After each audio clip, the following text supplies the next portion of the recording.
are families today in America still benefiting from the billions of dollars from the slave trade. They opened up canneries, tobacco fields, they opened up ketchup companies, they opened up dealerships with the money that their ancestors made off of slavery. And this country still benefits. The great America, which I was born in, still benefits from the slave trade. This atrocity lasted 400 years. 400 years. Some of us, African Americans, are the first ones to ever set foot of where we from. You and I are the same. When I'm walking around Botswana, I ain't no stranger. Y'all mine, I'm yours.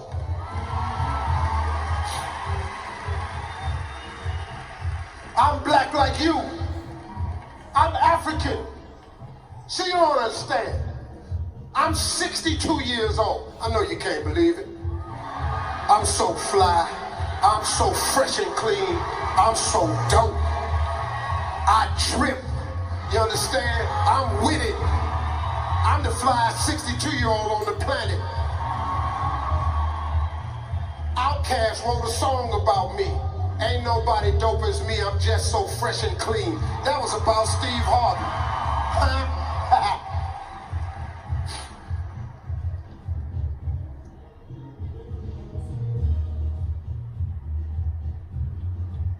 I've been around long enough. I was born in 1957 when we was niggas. I lived until they started calling us colored. I lived until they called us Negroes. I lived until they called us black. And we finally understood that we Africans. So now in America, you have to identify us as African Americans. I've been through the whole gamut. You can't tell me nothing about this here. You know how hard we fought to identify with you? So we got to start embracing one another. We need to come here and feel you. We need to come here and embellish you. We need to come here and teach you what we learned. Now, America's a land of opportunity, if you want it, but it has its problems for us. When we get pulled over by the police, we can get killed. Slavery over, apartheid over, the residue is still there. We go into a store with a hoodie on, we walk down the street with a hoodie on, Trayvon Martin, they kill us, they get off, they go home. The man selling cigarettes in New York, police chokes him to death, kills him, he go back to work. Philippe up in Minnesota, stopped by the police on Facebook Live. Watch him shoot the black man. The girl said, "Why did you shoot him?" He said, "I don't know." He free. The police that beat Rodney King to death, to a pulp, they free. Huh? That's why we said, hold up. African American. And as successful as I've been over there, as wonderful as I've created life for my family,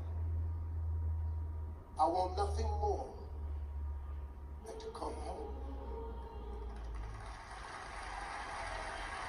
Nothing means more to me than to come home. You've been on my vision board for 7 years. Africa has been on my vision board. Hey man, vision boards work.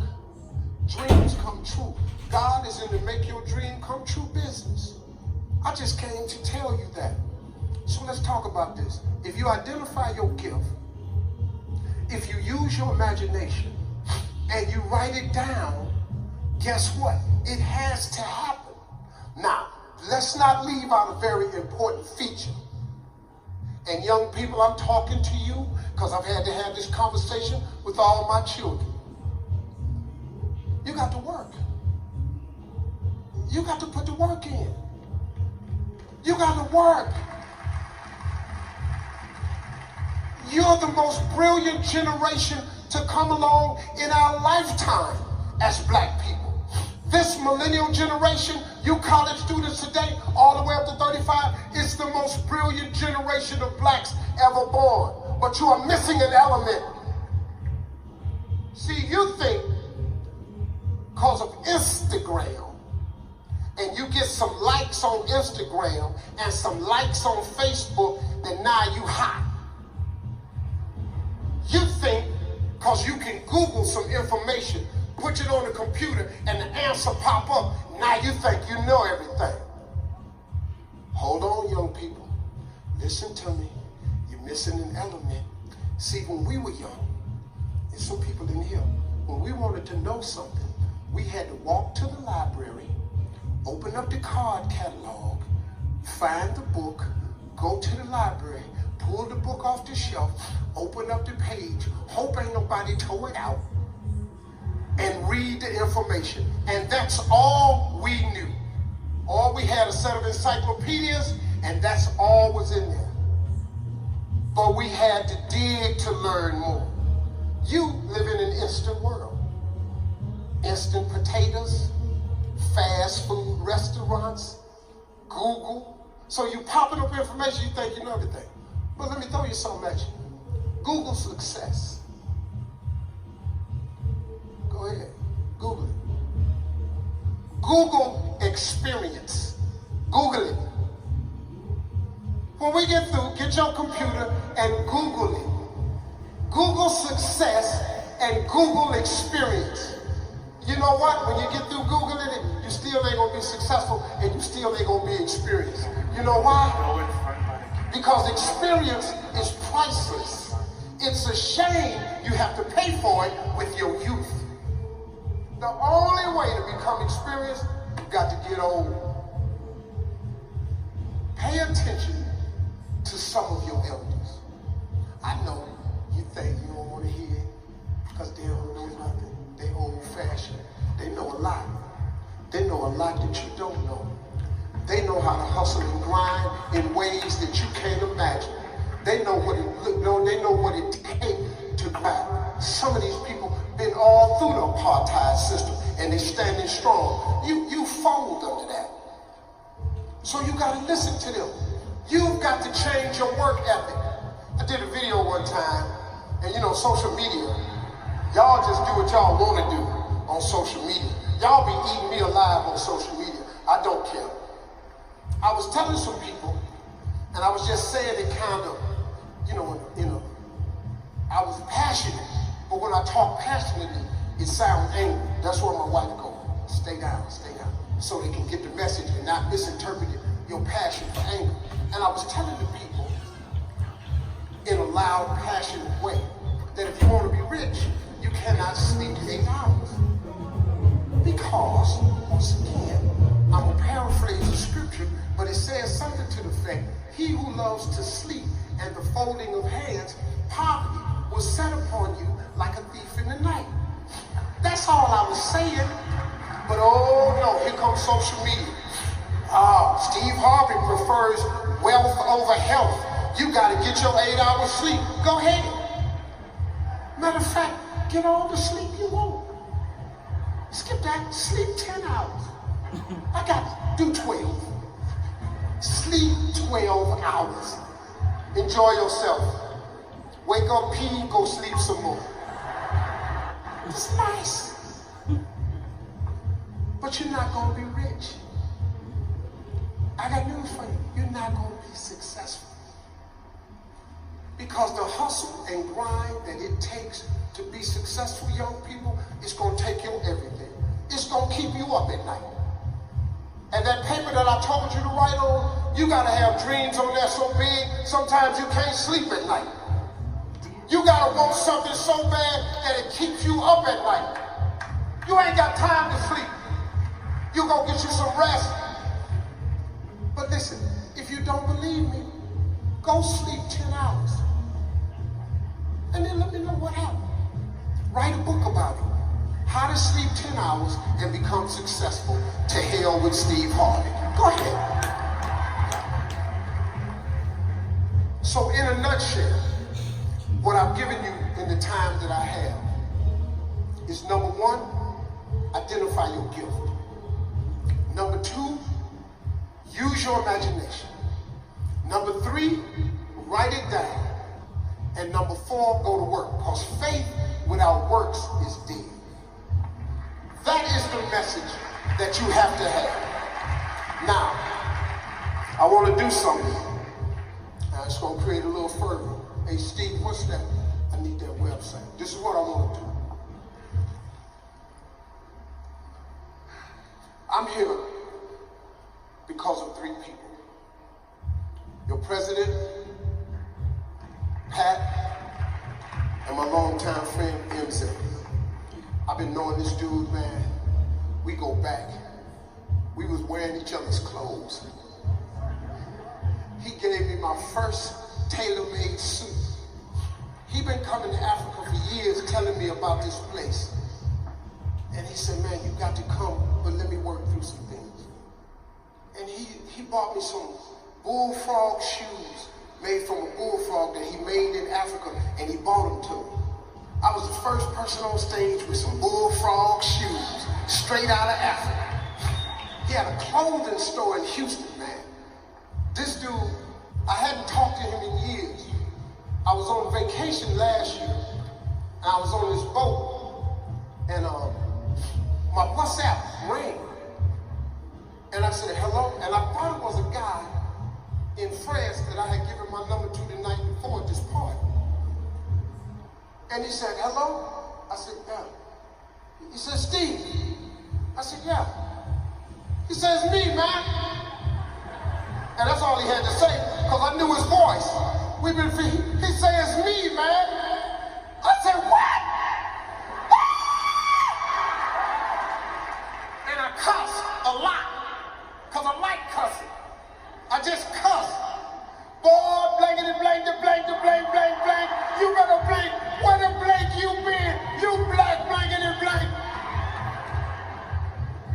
And it was MZ.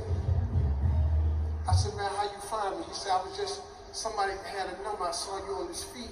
I found you. I said, what you doing now, man? He said, I'm in Africa. I said, I know. He said, I moved. I left. I said, you left? You sold your house? Everything.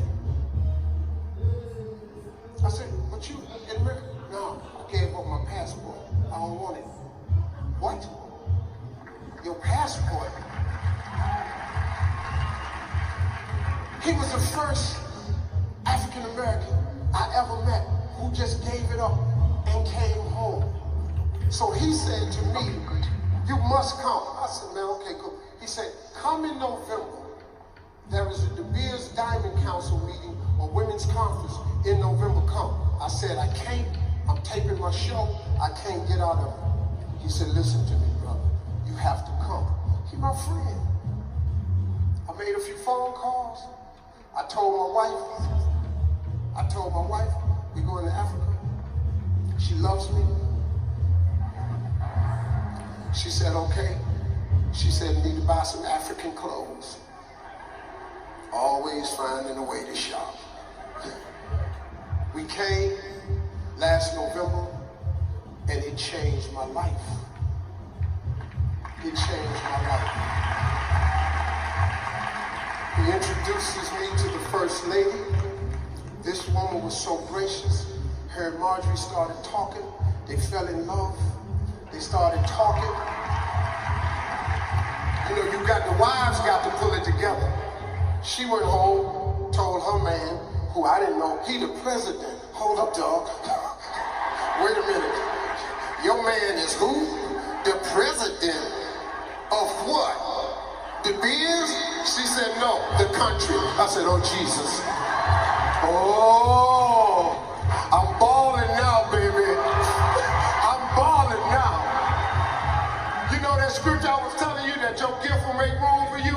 You know what the rest of it is? Your gift will make room for you and put put you in the presence of great men. That's the whole scripture. She said, my husband is the president. What? I couldn't even. We meet at the conference. She introduces me to President McKesson. We sit and talk. I could not believe him. I could not believe him. I could not believe what he was saying. Everybody I know trying to get rich. Everybody I know. I just hang with rich boys. They talk about money, that's all they do. You know what? He kept talking about his country. He kept talking about young people. He kept talking about bringing jobs, opportunity, development, starting some plans to do a co-op with the United States and over here. All he was talking about was how to improve other people's lives. I kept waiting on him to say, we're gonna make some money. I'm sitting there, come on, dog, come on, dog, say it. You the president, give me some diamonds, come on, what we gonna do? Nothing. I went home, me and my wife was talking. She said, Steve, they really are sincere. Because see, women know. Because I be just trying to do deals. My wife know people. She said, Steve, they sincere. He told me what he wanted for the country. I said, man, this dude. You know, you hear about corruption on the continent. You got to pay this person, pay that one. MZ told me, he said, Steve, this guy's the real deal. He's the truth.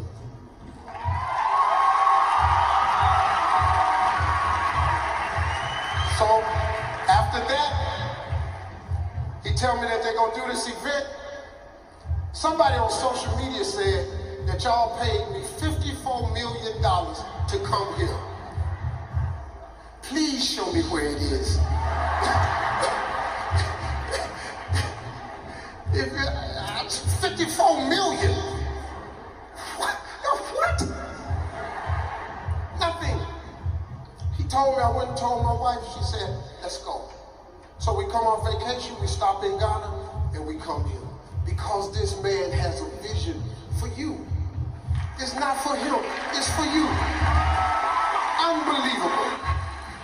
That's why I'm here. I want to thank you all from the bottom of my heart for accepting me. Man, I go to malls, y'all cheering for me. When I stood out here, when I first came out, I almost started crying. You were saying, Matusi, I'm crying. Look, man, I just wanted to be home. And you make me feel that way. So, right now, oh, hold up, I want to do this here. This is my son. He's singing. He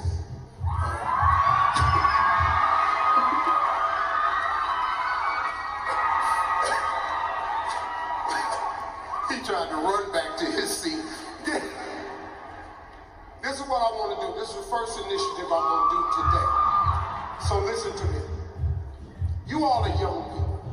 Young people control social media. This is what I'm looking for. I am looking for content providers. I am looking for the best social media influencers on this continent. Somebody in this room is that person. If you are that person, now you're going to have to prove it now. So don't just say you are, because we want to know what you do. And my social media team will look. I am looking for young people. I don't want no old people. If you're 35, don't call me. 21, 19, 25. I want your mind. So this is the email address. If you are social media driven, if you know how to provide content, videos, footage about this continent, about your people, this is my first initiative. Send us your information to global social, global, Global, social, at steveharvey.com.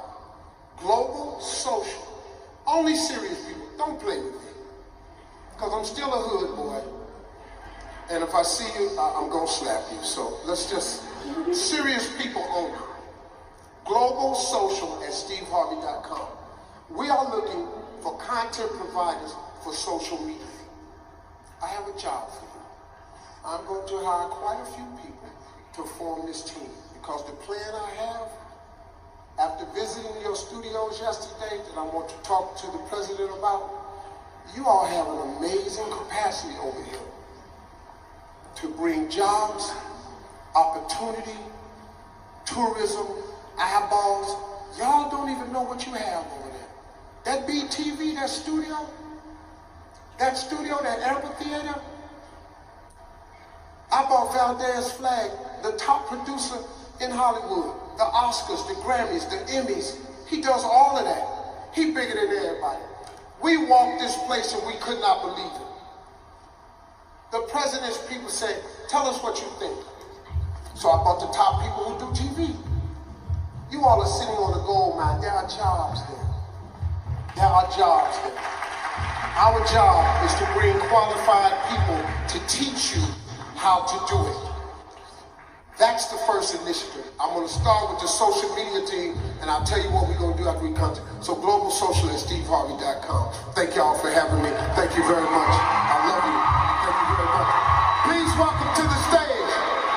Oh, you are. Yeah, before. I'm sorry.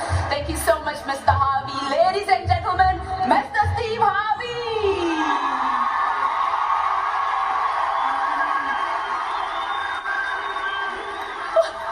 What was that? That's my Oh son. my. Oh, yeah. Going over there and meet you somebody. Just trying to, you know. Thank I know you in so Africa much. sometimes they have prearranged marriages. Just thoughts, you know. Thank you Praise so much, Mr. God. Harvey. Yes, God is good. God is good all the time. Might find me a daughter-in-law over here. Thank you so much, Mr. Harvey. Now, guys, I believe you're as moved as I am. Are you moved? Wow. Now, Mr. Harvey's story is one of those that reminds you and I that it's possible for all of us, that you can come from nothing and end up being one of the greatest the world has ever seen. So now, I've always wanted to do this. I usually see hype men doing this at music festivals, so I'm going to do it today. And I hope you participate, just to help us a bit more. So when I say Steve, you say Harvey. Steve, Steve. When I say Mutusi, you say Harvey. Steve. Ah. All right. Let's do it one more time. So when I say Mutusi, you say Harvey. Mutusi. Mutusi. When I say president, you say Masisi. President. President. I love that. Now you guys are such a vibe. You are such a vibe. All right, once again, I'd just like to remind you of the social media hashtag. It is President Initiative, and I understand we're already trending on social media. Wow! Keep it up, keep it up, keep it up, keep it up. Yeah, so please keep those tweets, those Instagram posts, as well as Facebook posts going. And I'd once again like to thank our sponsors who made today possible. Now, what is coming up next is a very special feature.